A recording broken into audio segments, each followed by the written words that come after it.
In today's video, let's talk about how to invest in 2026, because I know a lot of you have questions, really good questions, that keep coming up in the comments.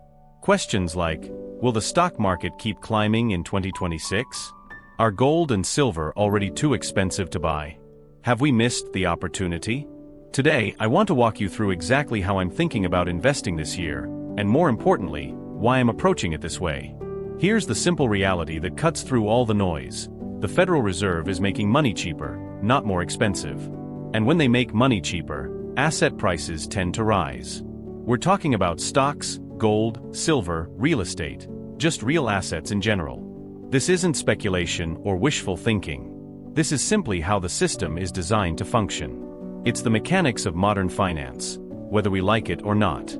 Before we go any further, we need to talk about a concept that's absolutely crucial to understanding what's happening right now: liquidity.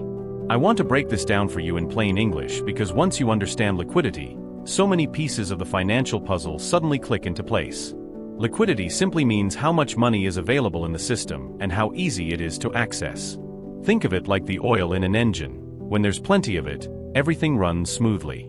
When you have a situation where liquidity is tight, borrowing becomes more expensive, lending slows down, and asset prices struggle to gain traction. Everything feels harder, more expensive, more constrained. But on the flip side, when liquidity is plentiful, borrowing becomes cheap, money flows much more freely through the economy, and asset prices tend to rise almost effortlessly. Here's an analogy that makes it crystal clear. Think of liquidity like water in a pool. When the water level rises, everything floats higher: boats, rafts, beach balls, everything. When the water drains out, everything sinks down together. Right now, the water level is rising again. The liquidity is flowing back into the system, and that has profound implications for anyone with money to invest. This is where a lot of people get genuinely confused, and I completely understand why. They look around and rightfully observe that prices are too high. Groceries cost more. Rent is up. Gas prices fluctuate wildly. People feel financially stressed and economically squeezed. The economy doesn't feel strong when you're living paycheck to paycheck. I get it. But here's what you need to understand. That's not how financial markets work. What matters most to market prices isn't whether ordinary people feel prosperous, it's access to money. When liquidity increases, money doesn't just sit still gathering dust. It has to move. It has to seek a return. It flows into stocks, ETFs, bonds, gold, silver, precious metals, real estate, cryptocurrencies, and anything perceived as a store of value. This is precisely why markets can continue surging upward even when the broader economy doesn't feel like it's booming. The money has to go somewhere, and it tends to chase assets. Now I want to highlight something crucial about interest rates, because this is where the Federal Reserve's power really shows itself. The Fed controls short-term interest rates, and these rates have an enormous ripple effect throughout the entire economy. When the Federal Reserve raises rates, borrowing becomes more expensive. Credit cards charge more, mortgages cost more, business loans get pricier. Everything tightens up. But when the Federal Reserve cuts interest rates, the opposite happens. Borrowing becomes cheaper, and that cheaper money fundamentally changes behavior across the entire economic landscape. Think about what happens when rates drop.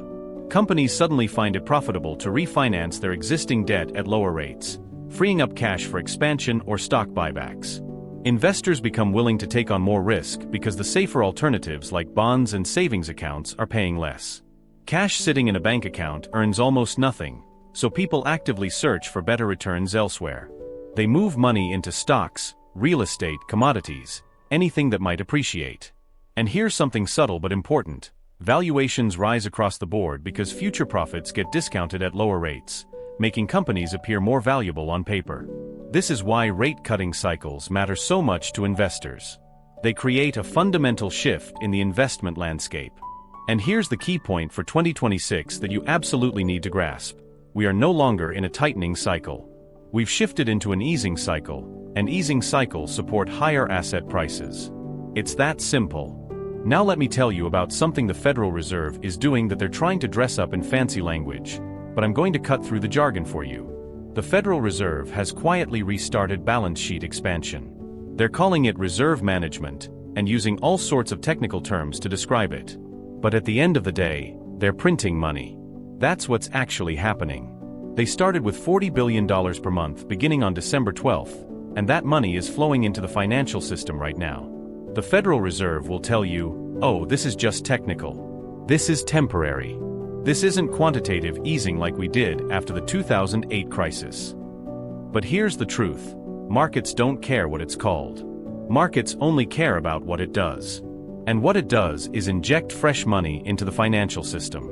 More money means more liquidity, and more liquidity means higher asset prices.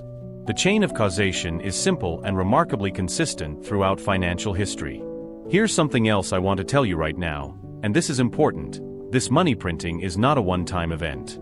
I know some people are thinking, well, this won't last long. They'll stop pretty soon and things will normalize. But here's the problem with that argument. The system fundamentally requires liquidity to function. The US government runs massive deficits every single year and has to constantly borrow money to fund operations.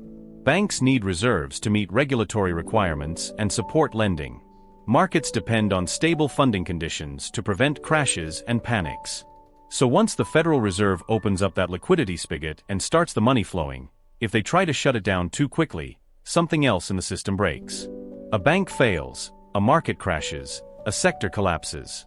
That's why liquidity cycles tend to last much longer than people initially expect. This is why balance sheet expansion usually comes in extended phases, not in short bursts. They can't just flip the switch on and off without causing massive disruption. You also have to think about the US dollar and the consequences of all this monetary policy. When interest rates fall and the money supply increases, the dollar often weakens in value relative to other currencies and assets. Why does this happen? Two main reasons. First, if interest rates fall, you get paid less interest for holding dollars in bonds or savings accounts, making dollars less attractive to own. Second, if there are simply more dollars in existence, the purchasing power of each individual dollar decreases. It's basic supply and demand applied to currency. And here's where it gets interesting for investors.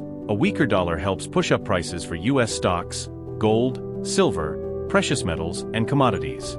Let me give you a specific example with gold and silver. These metals are priced in dollars globally. So if the dollar weakens, it takes more dollars to buy the same ounce of metal. But listen, I want to point out something subtle that many people miss. When the price of gold or silver goes up, the intrinsic value of that gold or silver hasn't actually changed. If you own 1 ounce of gold and the price goes from $2,000 to $3,000, you still own exactly 1 ounce of gold. What's changed is that the dollar has weakened. The price is going up because the measuring stick, the dollar, is losing value. That's all that's happening. This is one of the key reasons precious metals tend to perform exceptionally well during easing cycles. This isn't ideology or some conspiracy theory. This is simple math and observable economic cause and effect. And here's something that's not a surprise to anyone paying attention. The current administration does not want a strong US dollar. Now, why is that? A very strong dollar actually hurts the US economy in several ways. It makes American exports more expensive for foreign buyers, hurting manufacturers and farmers. It tightens global financial conditions because so much international debt is denominated in dollars. It increases stress on debt markets because it becomes more expensive to service dollar-denominated loans. And it slows down overall economic activity and GDP growth by making imports cheap and exports expensive. But if you have a moderately weaker dollar, not a collapse, but a managed decline, that actually supports economic growth. It helps manage the enormous debt loads the government is carrying by making that debt easier to service in real terms. It makes financial conditions easier across the board. So dollar weakness is not an accident or a failure of policy. You could call it a release valve, a way to manage the system's pressures. Now I want to talk about something that every investor needs to deeply understand, whether you're just starting out or you've been investing for decades. If the stock market falls sharply, what do you think is going to happen? My educated guess, based on decades of evidence, is that the Federal Reserve is going to step in. We've seen this playbook repeatedly, in 2008 during the financial crisis, in 2020 during the pandemic, and during every banking stress episode in between. This intervention is commonly referred to as the Fed put, when the Federal Reserve comes to the rescue with aggressive monetary policy, lowering interest rates and printing even more money to stabilize markets. But why does this Fed put exist? Why are they seemingly on permanent standby to rescue the markets? It's because a market crash doesn't just stay confined to Wall Street. It spreads like a virus throughout the entire economy, to credit markets, employment, housing values, consumer confidence, retirement accounts, and even government finances. When markets crash, businesses can't raise capital, so they stop expanding and start laying off workers. Consumers feel poorer and stop spending. Banks tighten lending standards. The whole economy can spiral into recession or worse. At that point, the cost of not intervening becomes far higher than the cost of printing money and cutting rates. So when financial stress becomes severe enough, the Federal Reserve responds with a predictable toolkit: aggressive rate cuts, massive liquidity injections, emergency lending programs, and substantial balance sheet expansion. This is what people mean when they talk about the Fed put. It doesn't mean markets can never fall. They absolutely can and do. It just means that major sustained declines are likely to be met with aggressive policy support that eventually stabilizes and reverses the decline. A very good question at this point is, why is the Federal Reserve essentially trapped into supporting the markets? The answer is because the system today is more sensitive to liquidity than it has ever been in history. Think about why that is. Debt levels are higher than they've ever been. Government debt, corporate debt, consumer debt, all at record highs. The global financial markets are more interconnected than ever before through derivatives, cross-border capital flows, and electronic trading. In that type of environment, when financial stress emerges anywhere in the system, it spreads much faster than it did in previous eras. A problem in one market or country can cascade globally within hours. That means policy responses have to be faster and even larger than in the past just to achieve the same stabilizing effect. The Federal Reserve can't afford to wait and see anymore. They have to act decisively and massively. Now, looking ahead, I don't want you to overlook something significant that's going to happen relatively soon. In May of 2026, there's going to be a new Federal Reserve chair appointed. I obviously can't tell you who it's going to be. That decision hasn't been made public yet. But what matters from an investment perspective is that new leadership almost always brings a shift in tone and priorities. And based on political pressures and economic realities, the shift is almost certainly going to be toward easier monetary policy, definitely not tighter restrictions. The new chair is going to want to run it hot, as they say in economic circles, letting the economy expand, allowing markets to rise, even tolerating higher inflation if necessary. They're going to want to boost economic activity and asset prices going into the crucial midterm elections. This is just political reality. No administration wants a recession or market crash on their watch, especially heading into elections. So let's connect all these dots into a coherent picture. We're living in a world where interest rates are falling, liquidity is increasing month after month, the dollar is weakening by design, and the Federal Reserve stands ready to intervene aggressively at the first sign of serious trouble. In that environment, real assets, investments in stocks, precious metals, real estate, commodities, stand to benefit substantially. Now, this doesn't mean investments are going to go straight up in a perfect line. That's not how markets work. You're absolutely going to see pullbacks along the way. You're going to see volatility, scary headlines, days or even weeks where it feels like everything is falling apart. But in liquidity-rich environments like the one we're entering, those dips tend to get bought quickly. Money sitting on the sidelines rushes in to scoop up what it perceives as bargains, and the uptrend resumes. I want to share with you my high-level overview of what I'm planning to do in 2026 with my own money, because I'm putting my investments where my analysis is. These major tailwinds I've described have been set in motion, and I intend to position myself to benefit from them. I'm going to stay fully invested. As many of you know from following my channel, I made substantial returns on my investments in 2025. But I'm not going to take that money off the table and let it sit in cash losing value to inflation. Not in 2026. Not in this environment. I'm also not going to wait on the sidelines hoping for a major crash that might never come, or that might be so brief and so aggressively countered by the Fed that I miss the opportunity anyway. If there are dips, and there will be, I'm planning to buy those dips. I'm going to view volatility as opportunity, not as a reason to panic and sell. But listen, I completely understand the fear of buying at the top. Whether you're talking about stocks that have already had huge runs, or gold and silver that are near all-time highs, the question naturally arises: how much higher can these markets realistically go? It feels scary to buy when prices are already elevated. I get that psychological barrier. But I'm going to answer that question with another question. How much more money can the government print? Are they going to stop printing money anytime soon? Think about the structural factors we discussed: the massive deficits, the debt burden, the political pressures, the interconnected financial system that requires constant liquidity. Can they really just turn off the spigot? I honestly don't think so. They're trapped by their own policy choices and the system they've created. And if they don't stop printing money, if liquidity keeps flowing, why should markets come down in any sustained way? Sure, there will be corrections and periods of consolidation. But the underlying trend should remain upward as long as the liquidity keeps flowing. This is the fundamental dynamic that drives asset prices in a fiat currency system, where the central bank has the power to create unlimited money. The key insight is this: we're not really in a market driven by traditional fundamentals like earnings growth or productivity improvements anymore. We're in a liquidity-driven market where the primary question is how much money is chasing assets. And right now, that answer is more money, not less. The tide is rising, and as I said earlier, a rising tide lifts all boats. Now, I know some of you are thinking, but what about valuations? Stocks are expensive by historical standards. Price-to-earnings ratios are elevated. Doesn't that matter?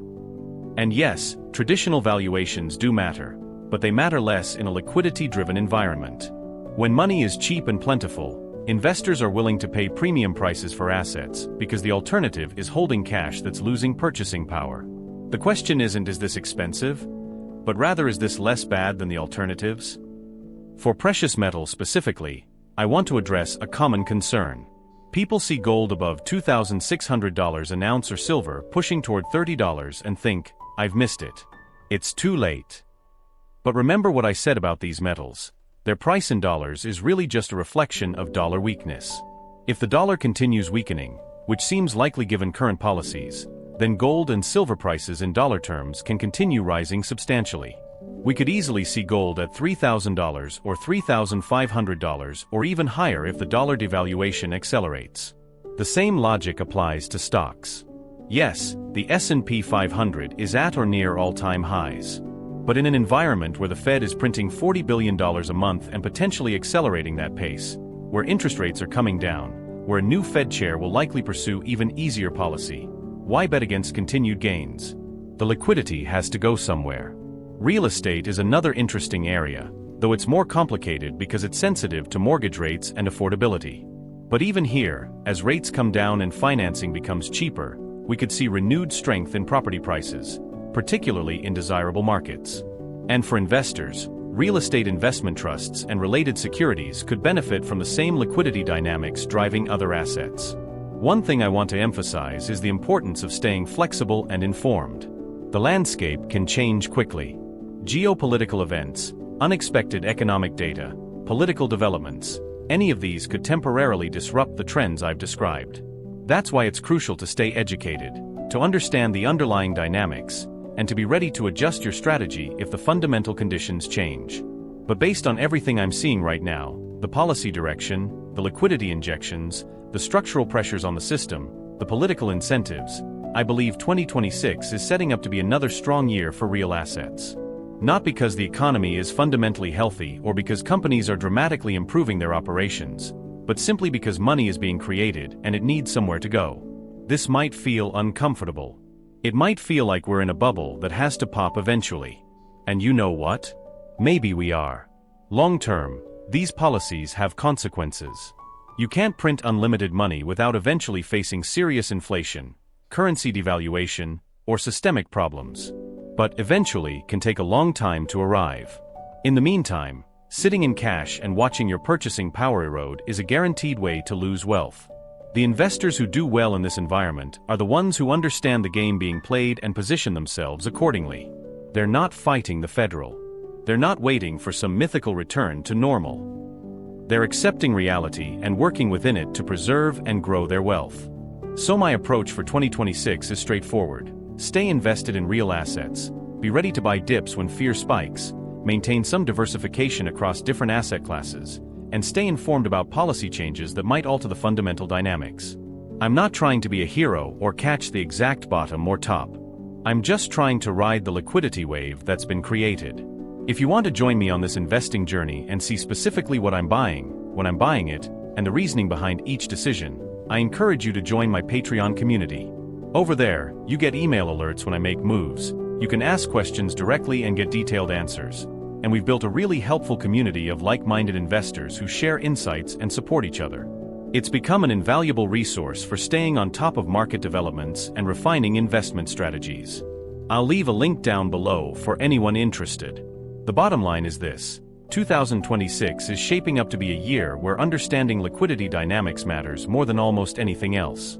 The money is being printed, the rates are being cut, the system is being supported. As investors, we can either acknowledge this reality and position ourselves to benefit, or we can fight it and likely watch from the sidelines as asset prices climb higher. I know which choice I'm making. Thank you so much for watching and for your continued support of this channel. Please hit that subscribe button if you haven't already, and I genuinely wish you success in your investments this year. Take care, stay informed, and I'll see you in the next video.